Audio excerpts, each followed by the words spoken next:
All right, let's get started here. So at this point, hopefully you are at the point of the project where you have finished tracing your face photo and you have divided the sections of the photo up in your drawing. So what we're going to have to do now is start to fill in these different sections with color, and then we can finally move on to blending in each of those sections. But first, we need to fill those sections with color. So the first thing we need to do before we fill the sections with color is we need to find out what colors we're going to use. And in order to do that, you can find a preset palette of colors on the internet to use. What you would want to look up to find such a palette is something kind of like this. We want to look up a color palette. And what I usually look up is a library. So there are different websites that are libraries of color palettes. And a palette, just to explain, a palette is just a selection of different colors that kind of go well nicely together. And so a library of color palettes is a website that has a bunch of these different collections. And we want our palette to have at least 6 colors. So I looked up color on Google. I looked up color palette library, 6 colors. And so hopefully these results that I get, at least at the top, will have 6 colors in them.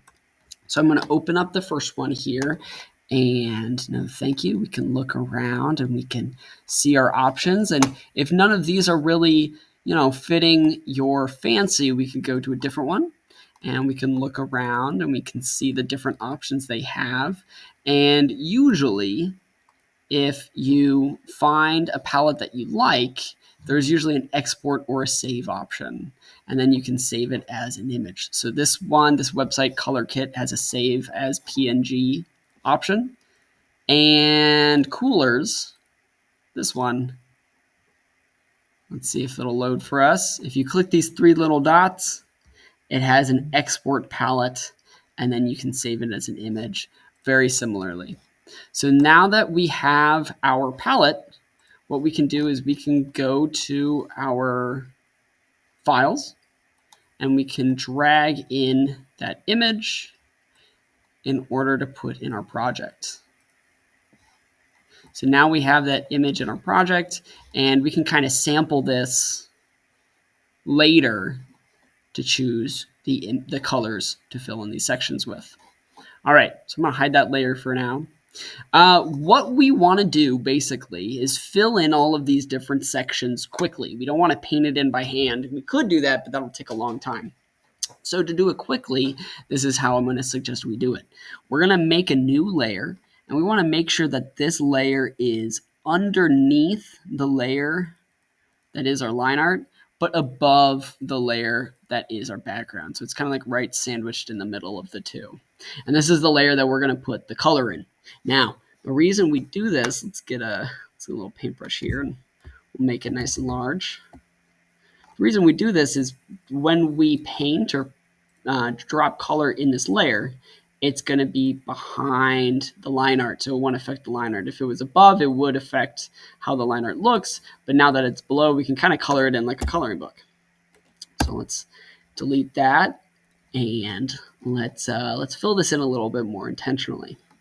So one way we could do this is we could just get the paint bucket tool, and we could go to our color palette, and we could select one of these colors and use the paint bucket tool to fill in these sections. So I could use my eyedropper tool, and I can click on one of the colors, go back to my paint bucket, and I could click in one of these sections to fill it in. Now, this only works if in our options bar for the paint bucket tool, this little guy at the end is checked that says all layers. What this does is it kind of looks at all the different layers, and if there's a section in a layer that is different than the one we're on, it will consider that section to fill in. So if we didn't have this checked and I was on this empty layer and I tried to fill it in, it would fill in everything. But if I did have it checked and I try to fill it in this hair section here, it will consider the line art layer and it will use that section to fill it in. Now, there's a problem here. If we do it this way, sometimes, and let's see if it'll show up a little easier with a different color. Let's try like red. Sometimes when you fill it in using this method, you get a little bit of like a white outline. It doesn't fill in all the way. And I was noticing this with my section with the eyelashes. Let's try to fill in that section. And you can really see it in between the eyelashes. It's kind of ugly. Now we could just use like a paintbrush. And let's make sure the paintbrush is the right size here. And on our color layer, we could just paint this in by hand. But that would take a long time to do with every section. Remember, we're trying to do this quickly. So what I suggest doing instead is putting in a base color first. Now, the way we do a base color is we need to select the entire inside of the face, fill that in with a color, and then you can fill in the different sections. I'll show you how to do that. We're going to take the magic wand tool. This is 1, 2, 3, 4 from the top. And if it's not showing up, just click and hold on that tool. And it might be set as one of these others too. So you want this third one here, the magic wand tool. What the magic wand tool it does is if you click on an area, it will select everything in that area with the same color. So I'm going to click on this background area, and what it has done is it selected the entire background, and it stopped at the border of my drawing. So right now I have the entire background selected, and if I paint bucketed now, it would fill in the whole background. Now we kind of want to do the opposite. We want to fill in the face. So to flip it, you can, in this little like drag along menu, there is a flip option here. So you can click that to flip it, to flip the selection from outside the face to inside the face. And then where that button typically lives, if this little menu isn't here, is you can go to select and you can choose inverse. So select at the top and choose inverse, and that is how you flip it. And now we can fill, oh, actually, we want to check off all layers. Now we can fill in the whole thing. All right, now that we have filled in the entire thing, we can check back on sample all layers, or just all layers. We can get rid of this selection by either clicking deselect or going to another selection tool and clicking elsewhere. And now what we can do is we can fill in these different sections of color. So I'm going to turn on my color palette layer. I'm going to use eye to get to the eyedropper. And I'm going to choose one of these colors, go back to the paint bucket, and I'm going to start filling in these sections, these various sections, with my different colors. Go back to the eyedropper tool like that. Go back to the paint bucket tool, and I can continue to fill in these sections. All right, now that we have filled in all of our color sections and we're kind of like all set up all around the face, now we can add the blending in. And the way we're going to add the blending in is by just blending in one area at a time. So we need to select one of these color areas in order to just blend in that area. Now, I'm going to go to my color layer, and I'm going to add a new layer above that. This is going to be the layer that I add the blending into. Just in case I don't like it, it's going to be separate from the color area, and I can always go back without losing my progress. All right, now let's tackle this. I'm going to go back to my magic wand tool, and I'm going to select a section that I want to add blending to. I'm going to start with this top section over here. So what I'm going to do is I'm going to go to my blending layer.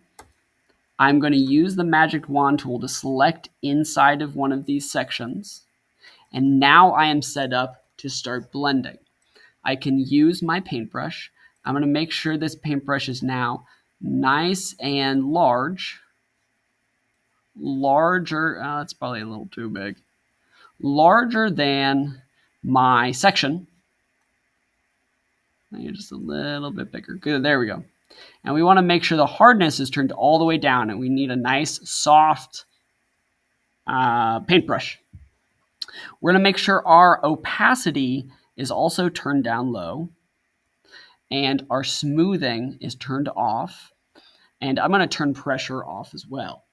Now we are going to be using a different color other than the red to blend into it. We want to have one transition in this section. So I'm going to go back to my color palette.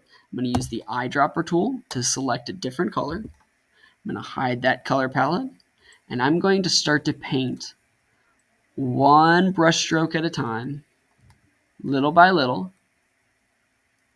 and I am going to blend this yellow into this red. Now, I kind of think I went a little too far. So what I'm going to do is I'm going to use the eyedropper tool to get the red back, and I'm going to paint the opposite direction. So I have some more red in the front. Awesome. Now, in this step, if you want to take one of your colors and you want to go over to your color panel and you want to make it a little bit brighter, or you want to adjust it just a little bit, you can do that. So if I want to go to the edge of my kind of yellow part of this blend and I want to make it pop even more, I chose a brighter version of yellow, and I'm going to put that at the very edge. Just click a few times, and then now that section is really going to pop. It's really going to pop. And well, your job is to fill all of these sections with a blend of a color from one to another. I'm going to go back to my version that already has this completed. Let me deselect this here first. And let me turn on the blending. And so what you're going to get is something that kind of ends up looking like this. And this is our goal. We want to have blending in each one of these sections. Now, some of these sections I bended the rules a little bit. In these hair sections, I selected multiple sections to have blending between multiple of them. In the hair, I kind of put a highlight right in the middle. I had it blend from the middle out to the two sides to make it look like the hair was wrapping around in a bun. In other sections, like this big old green section, I blended from one color, the red, to the green, to blue, to red again. And I did these things because I wanted the illustration to look a little bit more accurate to the reference photo that I used. So I tried to put the shadows that I had where the shadows would be in the original photograph. And once you get to this point, we can export it as an image and we can turn it in because we're done. So remember, we need to have blending in every single section, even the really, really tiny ones. We still need blending, and especially in these big sections. So I want you to give it a try, and we'll see how it goes. It's going to turn out great.